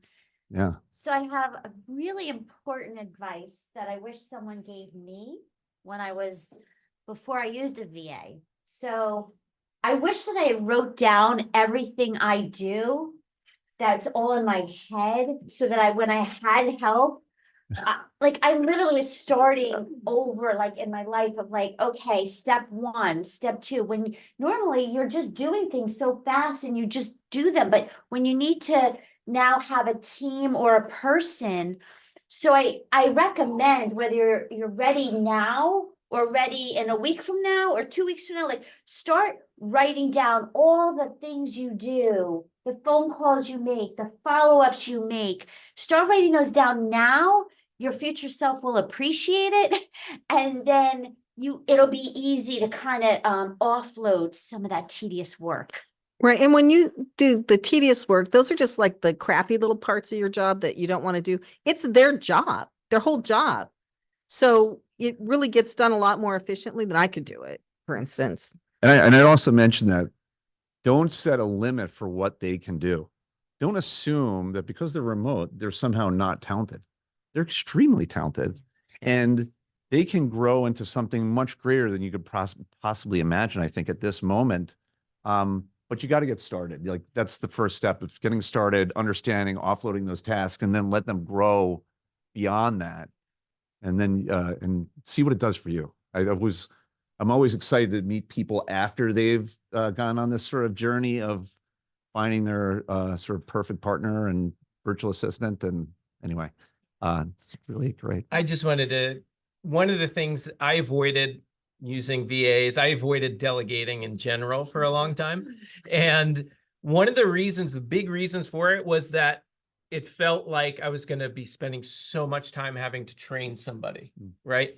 And what I quickly figured out that worked well for me is I was recording everything I was doing, right? Because I made the same mistake as you. I didn't keep a list, and I didn't keep a track on how long it took. So, when I'm working on show notes, when I'm working on uploading my show to Buzzsprout and doing all the different steps in that, I just did screen recording, and I would even actually have the camera on me, and I would talk about what I'm doing, and then I would just hand it off. It's a podcast just for the Right, VA. right. You're like, here's how to do it. Exactly. I don't have to do it anymore. I mean, think about that. That, Mark. Yeah, Sell it to people. These are called Oh, standard operating procedures, SOPs. And people think like their work should be in their heads. And that's when you are, there's a line that's like, if you don't have an assistant, you are the assistant. Right. And this is sort of like that, is that if you don't get those ideas and that work out and operationalize it, you end up being required every time that task has to be done. And I think that's perfect way of doing it. What a great way of training. So, all right, Yeah. 2 things here. I want to give everybody a chance to know. So those in the room, we can turn this, and then Nick, if you could put up a 1 page. So Chris is nice enough to offer all of you to try this out. So you want to give a little insights? Yeah. So this is what we do for this is your journey. Okay. And the journey starts with a strategy call. And it gives you basically 45 minutes with our head of operations. Her name's Mary. She's fantastic. And she is going to ask you a lot of questions about what you do, how you do it, and how you think you might get help, right? And she'll start giving you suggestions on the fly, and there'll be some sort of agreement as to what's possible. And then she's going to direct the recruiting team to find you a person to fill those needs. Okay. And we're going to put 3 to 5 people in front of you, and you could decide to interview them or not. Hopefully we're close, but if you don't, like, we go do it again. And so once you start finding people you want to interview, we set up the interviews. You have the interviews. You have not paid anything at this point. Okay. And you start interviewing and seeing what's possible. And if you're like me, when you meet someone who's talented, you know it. You know what you're dealing with, and you're like, wow. And then you start asking questions, you start forming bonds. I've seen this happen just in the initial interview. At the end of these interviews, you might have a feeling like, I want to work with this person. I want to see what's possible. What this allows you to do is to get 20 free hours working with that person to see if what's possible. And what we try to instruct you to do is to kind of really put them through their paces, because this is an opportunity for you to, one, see what's possible, understand what your needs are, right? And see if there's a match. And if there's a match at the end of those 20 hours, you can decide to sort of move forward. And what you might expect around cost is somewhere between $11 and $14 an hour. But up until that point, it is free of charge. And so, like, let's say you do the trial and it's not the right person. Well, you can go do it again. And I feel like, and the reason why we do this, it kind of sounds somewhat insane, but we're so confident that the talent that we're going to put in front of you is something like you haven't experienced before, that you'll have no other choice but to want it. Mhm. And that is going to be an interesting moment for you. And I love seeing that. It is a fantastic moment. It's this like, oh, the cost, oh, but the opportunity. And that is like, that's a real entrepreneurial moment. And what we're also providing, and we've prepared with the help of our virtual assistants on our team, is we created what I'll call an ebook for podcasters on sort of your first 30 days as a podcaster and how to ramp up with a virtual assistant. So awesome. Awesome. Yeah. Stacy 20 free is the promo code. And I hope you enjoy it. It is a journey. It's your journey, and it's really applicable to anyone can get time back, you know. And we think we're different as a company because we don't hire gig workers. This is not sort of we like heavily screen for that. We hire can-do attitude, and we're very much AI focused. In fact, we have trainers that continuously train on AI. My secret goal is to try to make my virtual assistants smarter than our clients using AI, because we fundamentally believe that domestic, remote, it doesn't matter. You add AI and it's really close. These are very close substitutes. There you go. So there's a QR code for those online, and then for those in the room, certainly go there. There's a form, and that's how you will get your Stacy 20 free. So take advantage of that and the book and everything that Chris is offering you. So with that said, thank you. I want to give a moment for people to ask questions. We're a little behind, but it's important. Anything that you've heard tonight, online or in the room, any questions, anything that we didn't discuss as well. And by the way, I do actually want to take one moment before because it's things we didn't discuss. I want to know what's on your mind. Can you, Nick, put up the QR code? So we want to get your feedback on what you heard tonight, and what are some things that we didn't talk about or that you would love to hear about and get help from. So if you would, even in the room, actually, is there a way to minimize the the picture of us on the right. Oh, no, you're fine. You're fine. The QR code. So if everybody in the room, take out your phone and on digital, please scan that QR code and just give us a very short form. And then we'll get to Q&A, but your feedback, what you heard tonight and what you want to hear more of will help Elizabeth and I really craft more pod experiences that are personalized to all of you. So I'm going to pause for a minute to allow you all to take that QR code and just fill it out on the spot. And you can think about your questions because I'll get to you. And we do want to point out that we're doing YouTube and podcasting next month on May 21st. Yes, So- hold the date, May 21st, and really good topics. Yes. And a really good guest. So, Yeah, and we're working on more, so. yep. But your feedback on the form is going to help us also know to make sure we're creating the content you want. All right, so I'll give it one more minute. Feedback is a present, so thank you for the gift.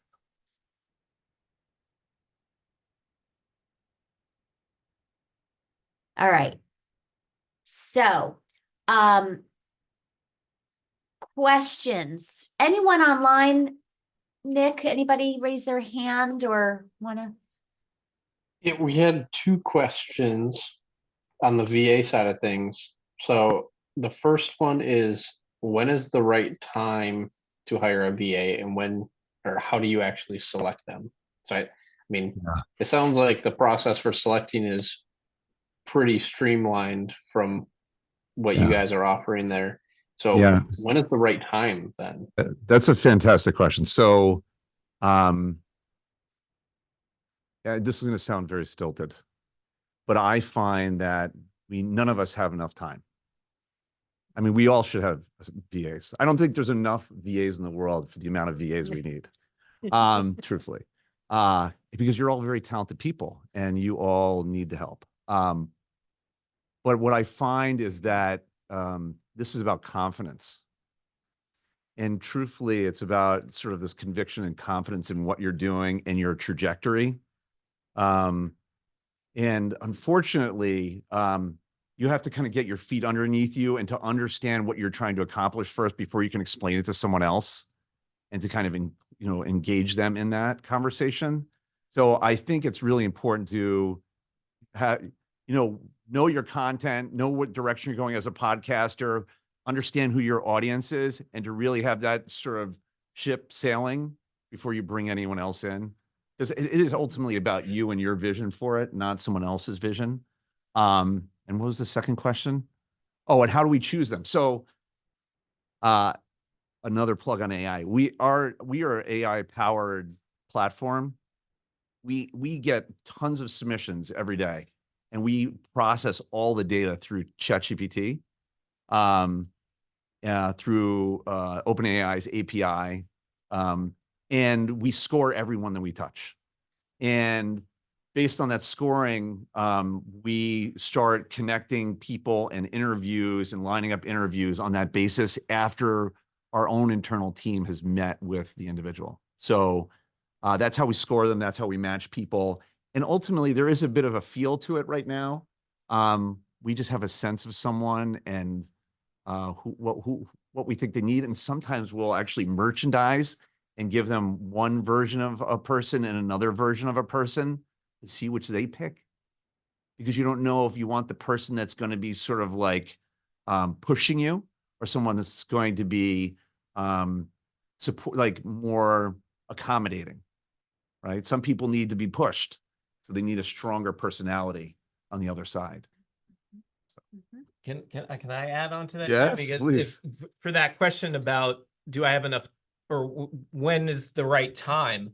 If you are constantly arguing with your spouse, if you are skipping your personal events, Right. right? True. If you are up until 3 a.m. editing your podcast, right? These are signs that it might be time. And I'll say this, because then I sometimes get pushback that, well, I'm not making any money, so I can't spend it. Well, if you have any intention to make money with your podcast, you got to treat it like a business. Yeah. And you do have to make that investment in yourself and in the business. You're hired. Yes. Yes. But that's why I said yes. It's so true. That's exactly right. That's why I said yes Yeah. to you. Yeah. So, love that. So good. You feeling the love? I'm like, yes. Hi, everyone. This is Sharina. I'm the one who asked the question before. Quick question. Are there VAs that could actually help you launch your podcast? Because the technology is so vast that I'm having a hard time just launching it. Well, you've got a lot of coaches in here that could help you with that. You don't need a PA for that. Yeah. But there All are, right, I've just met some. There are people that have worked with podcasters, professionals, and they know all the tips and tricks. But your network here is important too, and I think that's where I would start, because you do need to know. You have to be somewhat knowledgeable to actually manage somebody, right? So here's what I would recommend. We gave our emails on that. We can put that back up, the QR code of the survey. If you message Elizabeth or myself and tell us what you need, we will help you match to the right community and the right person and help you with your needs. So we'll share that email again. I would say one more thing about that too. If you're trying to launch a podcast and you're looking for help, I would encourage you to think about, make sure that you're part of the process, because if you're going to let somebody else just kind of do it all for you initially, you're not doing yourself any favors, because then you don't know when they're doing it wrong. Right. So yeah, it's great to get a VA. I have 3 VAs that are helping me, some with my podcast and with my business. It can be really helpful. And it's important to know what your business is about and what you're doing in it. Right. So yeah, if you're going to start a podcast, I would recommend more, and I'm not just saying this because I am one, but I would recommend more working with a coach or a producer. And then once you are doing everything yourself, that's a great time to consider a VA. Yeah. Nick. Okay.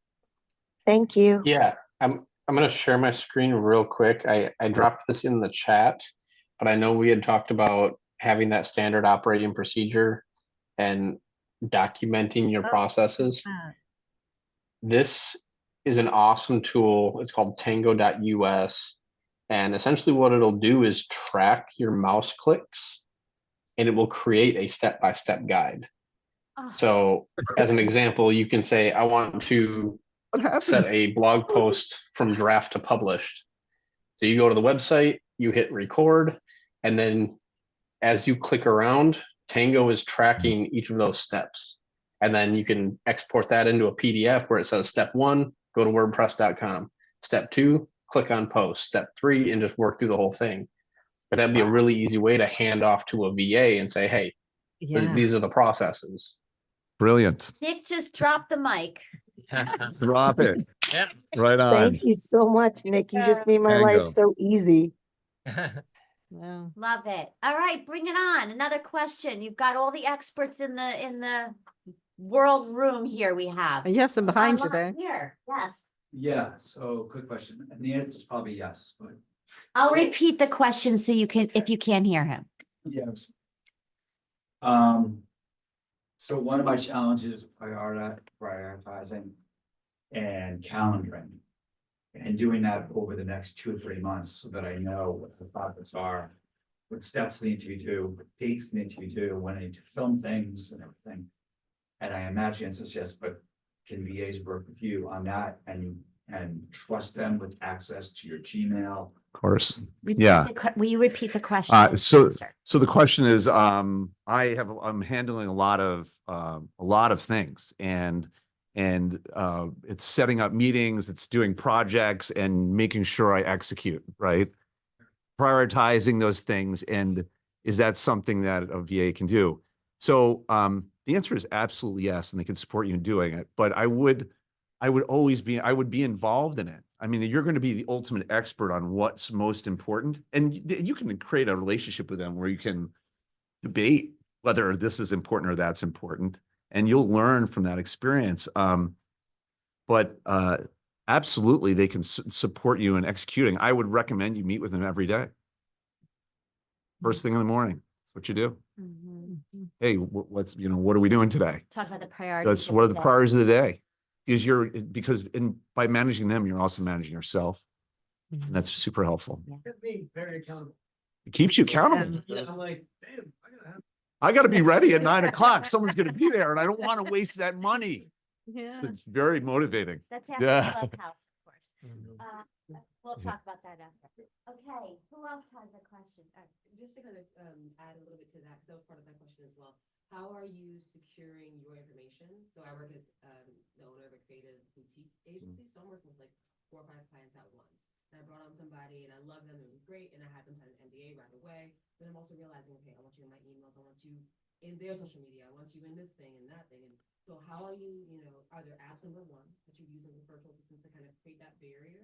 Or are you just giving them passwords to the kingdom and letting them kind of run free and creating new emails for them? What is that like? So Rephrase the question for people online. yeah, so this is about being in the services business and having clients that have proprietary information, and you as a business owner having proprietary information, and the issue of trust of what can I share with someone, what can I share with them, what are my controls, and how to control. So there's a master class to be written about this, but the long and the short of it is there's tools that you can use that can help you manage your passwords, which is initially, for someone that that you're trying to build trust with. This is one of the steps you can use. You use this thing called LastPass. It allows you to manage the passwords. And what it also allows you to do is remove their access if for whatever reason you want to shut it down, right? So you got to understand, like when you're going in, you also have to understand your exit. Trust, like no matter who you're working with, whether it's someone sitting next to you or someone across the ocean, building trust with someone is fundamental to sharing any of that important information. And being very upfront with the people you're working with about how you're performing work, right? So if you're working with a client, you might say, oh, and just so you know, I'm working with a virtual assistant agency, and here are the protections that I have, and here's what you should understand. Or you might want to delegate looking at your email, not a specific person reading your email and responding as if they're you. You can do that as well. Those are all important things, but you really have to earn that trust. And that doesn't matter where you're sitting. Like if it could be your best friend. They got there because they earned your trust, or it could be someone you just met. And I definitely, it took me a long time to hand off my email to my VA. And I fully trusted her. I felt like it, but it was like, that's my email. Like it just felt like a lot to give away. But once I did, I was able to just forget about it. That's my inbox. Yeah. It took me a while. Yeah. Yeah, I hear you. And I want to give Richard a chance to share. I was just going to ask say. ask the attorney. Well, one thing I would also suggest too, if you can, is to work with company that has insurance in case they have somebody who goes off the reservation. Then, you can go back to them and say, okay, can I be compensated for this? So, but on the other hand, it may not work so well with, if it's something sensitive or they send out an email about a client or something that goes in the wrong direction. But if it's a financial issue, then sometimes being insured can make a big difference. So we use an accounting firm that is insured, and they have access to all of our passwords and bank accounts, where I wouldn't necessarily give those to our staff just because you never know. But I do know that if something happens, then I can talk with them and hopefully that can get set up. So that's, yeah. Would an NDA work with offshore VAs? So we have all of our virtual assistants sign these documents, and I have a law firm in the Philippines that represents us. But you have to ask yourself, are you going to go pursue them? And what are you going to get? And this is just the practical elements of law that you have to think about. It's one to have the right to pursue someone, but then to actually do it and what are you going to do is a totally another issue. So incidentally, I don't think there's any non-competes in the United States anymore. Isn't that right? That's the rule that was passed this morning, so. Breaking buddy. So what is proprietary anymore? So I'm no not really sure. But the truth is there's So you could start an agency. but but You work for me. what I will say though is like the virtual assistant needs you, right? And they need you because you're creating an opportunity for them that they can't just find anywhere else. And that is a very different dynamic, right? Than what you might be accustomed to with people in the United States, where it's like, oh, you're not giving me what I want. Well, so-and-so down the street is. Your information is much more valuable to someone here than it is someone over there. Yeah, I mean, most of the virtual assistants we've worked with end up being very trustworthy people. And if pretty quickly if they send up red flags and then you make a change. Yeah. Well, there was one guy from Upwork who constantly wanted to get the bank account information and Richard wouldn't give it to him. That's a sign. Yeah. It's a really good sign. Don't give your bank data away, please. Working with an established company is that he's doing the vetting for you and he's an experienced vetter. And we're doing background checks in the Philippines and the whole thing. Yeah. Just phoning up somebody off of Upwork, you're probably not going to get that depth of review. And so that adds an extra layer of safety. And accountability, right? Yeah. We have another question in the room. What's your name? David. David, okay. So my co-host and I do a podcast for many years. It's successful. We have a lot of downloads. We have very loyal fans. We have a large social media presence, but we've sort of peaked at our available audience. We've done all of the things that we feel we should have done, could have done. And this seminar so far has been fantastic in streamlining, but we don't have a lot of post-production or pre-production, right? So my question is, using either a virtual assistant or AI, what would you recommend as a great way to utilize that technology and services to grow your existing audience? All right, growing your existing audience. So let's both tackle that. Mark, do you want to? I have a question first. My question first is, it sounds like it's been very successful. What is the desire to have to make it even bigger? Why do you need more listeners, viewers, etc.? Revenue generation. How are you generating revenue right now? Are signed to a big distributor and we get dynamic insertions and baked in live reads, and you're compensated based on your downloads. So increasing that audience base is where we're at now. Can I make a guess? Is it called Brooklyn Boys? Oh, sure. Is it really focused on Brooklyn? Is it very neat? No. My co-host and I are both from the same neighborhood in Brooklyn, and it's it's like Curb Your Enthusiasm, but with more New York Brooklyn attitude than even Larry David has.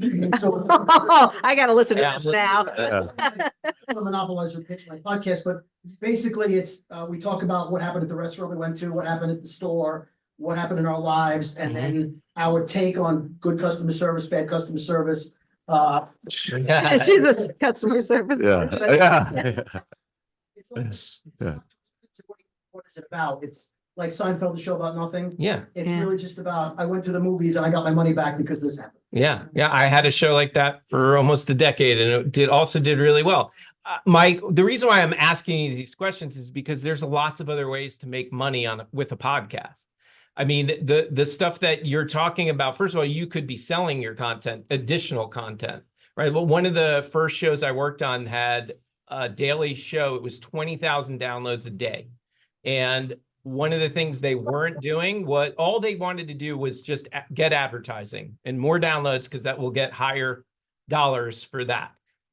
I proposed to them, this was like 10 years ago, sell an extra show. You have 20,000 people that are listening religiously every day.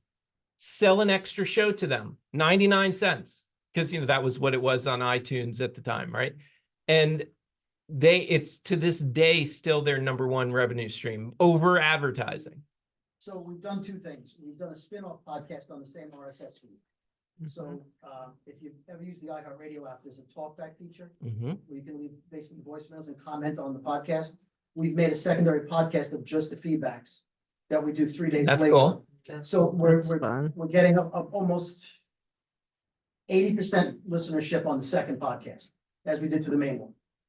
The problem is I can't do a paid one, can't go behind a paywall, I can't do any of that because I'm under contract with the corporation. On the main one, And yeah. if I try to sell something privately, I have to get their approval and I have to split it with them.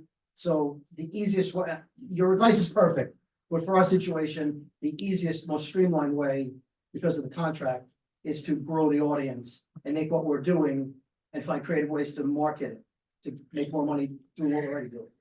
All right, some comments in the room. Merch, live shows. Yeah, live shows is Live shows. Made a lot of money. Okay, Yeah. got you. Have the merch. We just did a autograph merch, went through the roof. Yes. Have What- you, Autograph merchandise. pitching brands and doing a sponsorship for a monthly basis or an annual basis? Yeah, so the company that we work with does all that. Can If I do it you hear? independently, I start screwing that. Right, oh, wow. So At some point. We have done independently, yes, we have, yes. Nick, can you hear us? So do you watch YouTube? Do you ever watch Mr. Beast? Yeah. So you know why he's so popular? Because he gives away money. Like, could you do We've given away show giveaways? Tickets, we've given away merchandise, but we're only, at that point, you're only feeding the people that already listen. Right. It doesn't Right. grow your fan base unless you get other people to want to, but they don't want to win your merchandise if they don't listen to your podcast. Yeah. You see what I mean? So it's not like a radio show where they find out you did away Taylor Swift tickets and then they tune in because word of mouth was that you did away Taylor Swift tickets. Have you collaborated with other podcasters Right. that reach the same audience? And then Yes. you're on there and they're on theirs and then. Yes, we've had celebrities on. Yeah, we've done all of the things that's why we're hitting a wall now. You've left your target demographic? I'm sorry? Like if you're targeting, no shit, like Brooklynites, you know. No, not at all. Our But audience what is I'm- national. What I'm, Yeah, so it's not a podcast about Brooklyn as much as a person from Brooklyn would appreciate it. understandable. Yeah, so But I'm we've saying, done like- Brooklyn Facebook pages, we've done some kind of targeted marketing on social media to Brooklyn. Yes, you're on the money. I'm just trying to figure out, can we use technology to help? Yeah. Because all the ideas have sort of exhausted themselves. So I want to add one thing that did help me. There's a lot of awards out there. There's the Signal Awards and there's Webbies. the Webbies, there's the W3. So I ended up doing that. I threw a dart, just picked one of them. And I won as best host. Well, what that did was it amplified my show. And so I encourage you to use the awards as a marketing vehicle. Because then by being recognized by an award, and you can do it for a show, you could do it as a host, you could do it, there's so many categories, we could talk offline, but even those online, submit your show, submit yourself, bet on yourself, as I've learned over the year. And take advantage of those, because that's really how it's helped me a lot. Yeah, there's one you just mentioned is next month or a few weeks from now.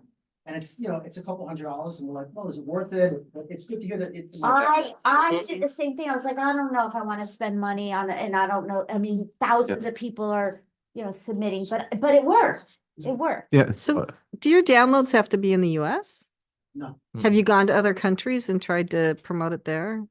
no, I don't know if our humor would translate. Right. There are people on military bases that listen to us because they're Americans. So we can track in what countries are listening. Yeah. But I don't know if the average Brit is gonna understand our sensibilities about, they might, but I think it's more of a, You think it's more- Omaha, and we're like, what are you doing? Because, So just as a sort of observation though, I feel like there's a concept that I think VAs and sort of AI unlock, and that is abundance versus scarcity. And what I hear you saying is a lot of the scarcity arguments. I can't do this. They don't want it.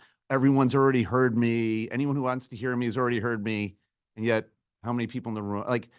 So I think adopting an abundance mindset, like we can do this, I should do that, I'm going to apply to all of them, and then figure out a way to operationalize that so you could say yes instead of saying no, or maybe these and not those, because it sounds like you're already there. You've already It hit does, this that's sort of what I was hearing. inflection point, and I'm like, And now you throw the fire, the wood on the fire. And the challenge, respectfully, the challenge is that you have a contract, and so you're kind of stuck. Like, there's probably more you could do if you weren't in the contract, but at the same time, I'm sure the contract has been beneficial to you too. I'm not trying to knock it. Yeah. Yeah, I mean, whatever we're making now, we're making because of the situation. Yeah. They handle a lot of marketing and the platform. and Right. So Oh. it's systematic, like I said, yes, this room hasn't heard our podcast because our podcast started through a radio program, and that audience is part of our audience, and it's a long thing. Yeah. Yeah. But growing without, getting to people who haven't already heard you is the challenge, which we've asked our listeners to spread the word, and they're like, oh, my mechanic now listens to you, and that's great, but that's little bits, right? I would love to find a way to have an assistant or an AI write blog posts, or like, is putting transcripts up important? Like, we don't do video yet. We're probably gonna transition to video, to put clips on TikTok. Oh yeah, I mean, that's a big one. That's a huge one. Yeah. Yeah, so video, look, you could just do the video and sell the video to your audience. I mean, I know maybe the contract again might be a little bit of a problem. Eventually, we're gonna do is put up Still a split. clips on TikTok and Instagram Reels, not put a whole show up. Well, I would actually venture to say buy some radio time and make it sound like it's part of the show.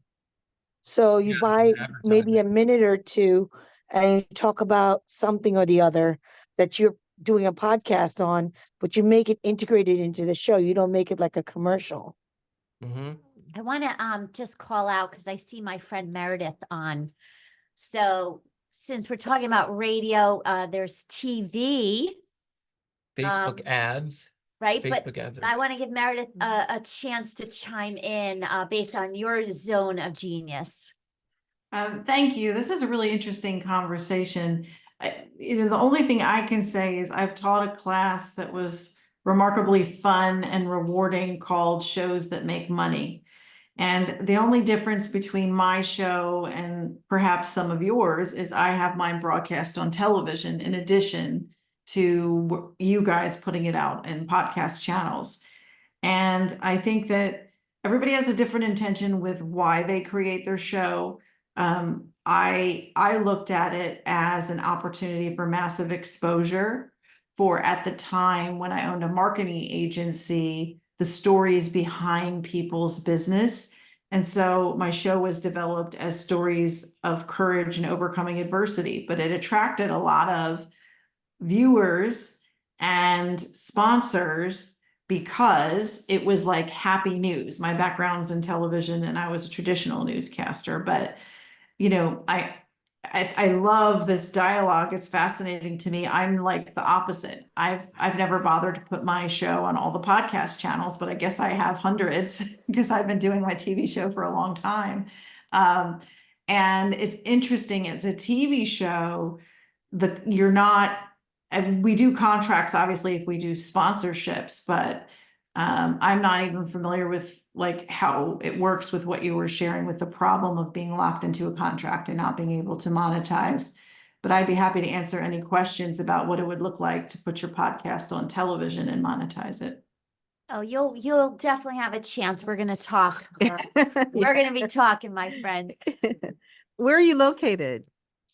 I'm in Los Angeles. I'm coming to you from Los Angeles, but originally from the East Coast. So my hometown is Philadelphia and always has been. And I find this really a smart, brilliant way for people to connect and serve one another. Thank you to you guys, to the organizer and Stacy for inviting me today. We were at a call earlier and I lucked out and she shared that you're doing this, but there's a lot of money, opportunity, exposure, networking and partnerships that I've seen come not just from my TV show, but obviously many podcasts as well. And I think that it's great to see you guys sharing your resources.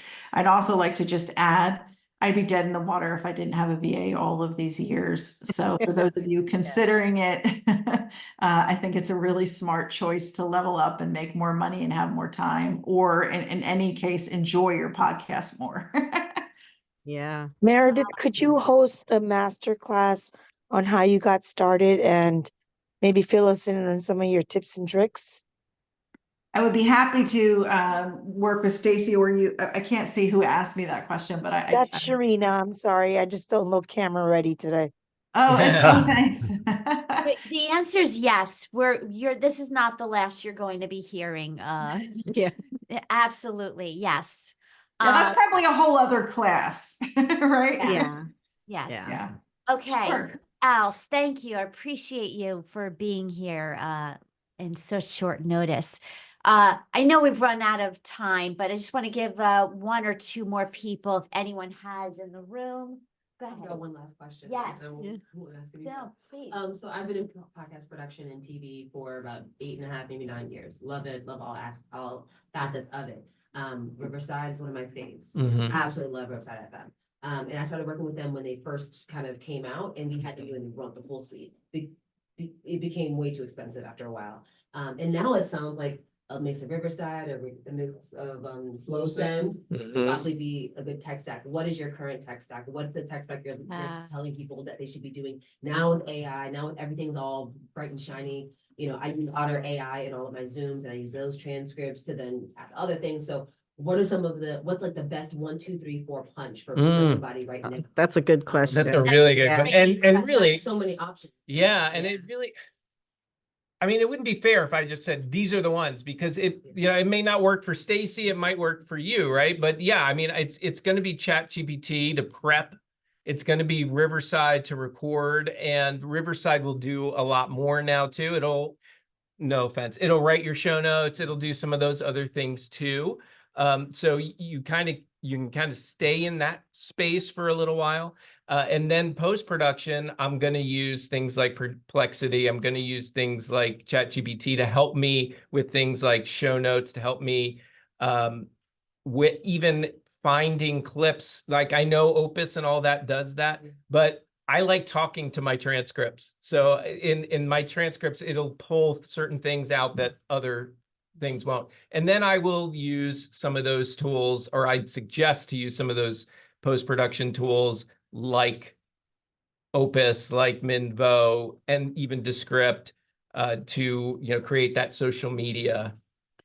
those social media clips and assets. One thing, and I want to give Nick a chance to speak too, but something that people may not realize about Riverside as the recording studio. So when I'm interviewing somebody, or if you're just even yourself, I guess, and you say something you really like, you can literally not even have to look at your keyboard, just press this button and it will mark those spots. Sure will, yeah. Right? So instead of me taking notes, oh, I like what he said at 0.10 minutes, I just touch and then I can go back. So there's about 10 of those. But that's really good to find those magical moments. Yep. So there's another question. And yeah. Just following up on that, so we use Riverside to record, Yeah. we're not in the same place. But we have to put markers for where the dynamic insertions go when we upload to Omni. Mhm. And so when we go to commercial, it's like, you're not waiting around for the commercial, you say, oh, we'll be right back. We play a jingle and immediately we come back, this is no commercial. But you have to go back in post, and when you will upload it and find the exact spots you went to commercial, put dynamic insertion markers there. Yeah. And I'm wondering, is there a program that will do that? Find those spots, because we're not pausing long enough to find a dead space. You're just like, oh, we'll be right back, jingle. And Couldn't you use that button? Couldn't you you use can on the video, but we're not using. But it. he's talking about for afterward, right? You're talking about Right, after so when you like want to an add the dynamic ad. Right. We have Yeah. to try to remember, when we talked about the boat, it was after that, and then find it and then put the marker. Yeah. So, I mean, there are definitely tools out there. The first one that comes to mind is a company called Believe, BLEAV. And they're a podcast hosting company. But I use it for some of my clients, and you can actually get to the second and say, this is where the ad insert goes. And then you can go down the timeline and tell it all of those time codes. and then it'll add them in for You you. have to upload to Bleed first. Yeah, Okay. that's just the first one that comes to mind. I'm sure there are others, but that's the first one. So I want to give, We might be able to, we might be able to do it as well. So Awesome. We'll see. I Yeah, mean, it's, I'm throwing that challenge out there. Yeah. Yeah, there we go. there you go. Build There it. you go. Nick, I want to give you a chance to respond. Yeah, I was gonna respond to the question about the tech stack thing. One of the things that I've been doing with the AI briefing is I wanted an opportunity to try to fully automate that show from start to finish. So it was a little bit more of an advanced setup in that I'm not going to Chat GPT specifically, but more going into the OpenAI's API. But I was essentially able to set up a workflow inside of Zapier that said, okay, I'm gonna either get content, I'm gonna find articles that I want to turn into episodes, or I'm gonna give the AI an idea. And then it's gonna generate an outline for me or a script for me. Then from there, it's gonna auto-generate the episode, or in your case, you'd record the episode. Then as soon as you save that episode, Zapier is going to send that transcript to OpenAI again. And it's going to say, give me show notes, give me a title, give me a blog post, give me a LinkedIn post, like whatever you want it to give you. And then essentially I have all of that dumping into Google Drive, where now I can just grab all the information I need, publish it where it needs to go, etc. But you could take it all the way to the point where I have my edited version of the podcast. When I load it into Google Drive, automatically schedule that or publish it in Transistor or Captivate. There's a few podcast hosts that work well with Zapier.